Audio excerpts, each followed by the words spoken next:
ತೆನೆಗೆ ತೆನೆಯ ಸಿಹಿ ಮುತ್ತು ಹೊಸ ಗಾಳಿ ಬೀಸುವಾಗ. ಕೃಷಿ ನೀತಿಗಳನ್ನ ಸರಿಯಾಗಿ ರೂಪಿಸಿದ್ರೆ ದೇಶದ ಯಾವೊಬ್ಬ ರೈತನೂ ಬಡತನದಿಂದ ಇರಲಾರ. ನಮ್ಮ ದೇಶದ ಕೃಷಿ ನೀತಿಗಳೇ ನಮ್ಮ ರೈತರನ್ನ ಇಂದಿಗೂ ಬಡವರನ್ನಾಗಿ ಮಾಡಿವೆ ಎಂದು ರಾಜ್ಯೋತ್ಸವ ರಾಜ್ಯ ಪ್ರಶಸ್ತಿ ಪುರಸ್ಕೃತರಾದ ಕೃಷಿಕ ಎಂಸಿ ರಂಗಸ್ವಾಮಿ ಹೇಳಿದರು.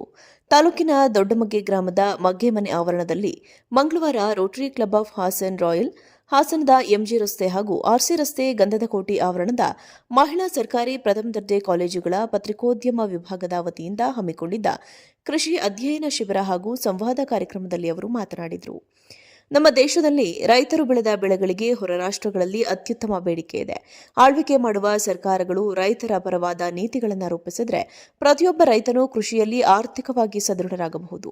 ಕೃಷಿ ಕ್ಷೇತ್ರ ಇಂದು ಯಾರಿಗೂ ಬೇಡವಾದ ಕ್ಷೇತ್ರವಾಗಿದ್ದು, ಅದರಲ್ಲೂ ಯುವ ಸಮೂಹ ಕೃಷಿಯನ್ನ ಸಂಪೂರ್ಣ ನಿರ್ಲಕ್ಷ್ಯ ಮಾಡಿದೆ ಎಂದು ಬೇಸರ ವ್ಯಕ್ತಪಡಿಸಿದರು. Rotary Club of Hassan Royal ಅಧ್ಯಕ್ಷ ಟೈಮ್ಸ್ ಶಿಕ್ಷಣ ಸಂಸ್ಥೆಯ ಕಾರ್ಯದರ್ಶಿ ಗಂಗಾಧರ್ ಬೇಕೆ ಮಾತನಾಡಿ, ಯುವತಿಯರು ರೈತರನ್ನ ಮದುವೆಯಾಗಲು ಇಂದು ಹಿಂಜರಿಕೆ ಮಾಡಿಕೊಳ್ಳುತ್ತಾರೆ. ಅಂತಹ ಸ್ಥಿತಿಗೆ ಕೃಷಿ ಕ್ಷೇತ್ರ ಬಂದಿದೆ. ನಮ್ಮೊಳಗೆ ಇದ್ದು ಇಷ್ಟೆಲ್ಲ ಸಾಧನೆ ಮಾಡಿದ್ರೂ ಏನನ್ನೂ ಹೇಳಿಕೊಳ್ಳದೆ ಸರಳವಾಗಿ ಬದುಕುತ್ತಿರುವ ಎಂಸಿ ರಂಗಸ್ವಾಮಿಯವರು ಯುವ ಸಮುದಾಯಕ್ಕೆ ಆದರ್ಶವಾಗಿದ್ದಾರೆ ಎಂದರು. ಕೃಷಿ ಕಾಯಕದಲ್ಲಿ ಮಹಿಳೆಯರ ಪಾತ್ರವೇ ಅತಿ ಮುಖ್ಯ.